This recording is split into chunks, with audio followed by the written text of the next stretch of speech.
My fifth and last piece of educational technology is going to be about LiveCams. So this is from explore.org. Basically what this is just live streaming webcams from all across the world.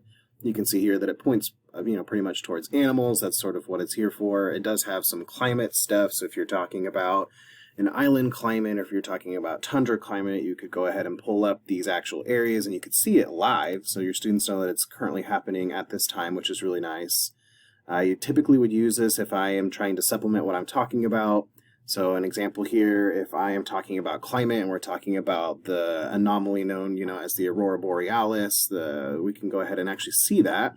And now this one is not live. You can go ahead and scroll back and see it, but they can see, the actual image of the aurora borealis as it takes place. So obviously this one is not live, but if it happened to be, you can always scroll back to, when things are kind of happening.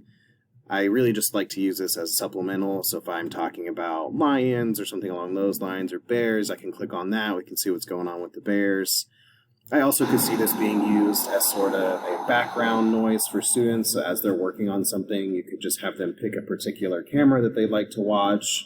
They have sanctuaries. You can see here, here's a couple of brown bears, it looks like, on the river. You can look at ocean views. If you're talking about whales or dolphins or something along those lines, there's just a lot of these set up in a way that they can have it.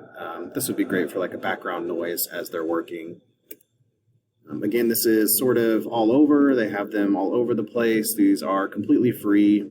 You don't have to pay for any of these. You can see different types of times of day and different things that are going on.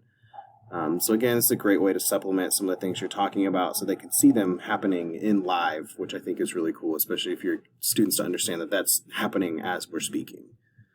So this is a great way for brain breaks you could use this for. So if you just want to quickly take a second, watch the birds for a little bit, talk about different, phenomenon that you see inside of these, which is a great way to maybe stem some conversations in the science classroom.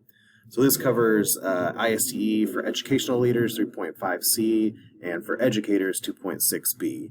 And it's really just ready to go. You can log in and search for different types of things or just sort of scroll through and see what interests you.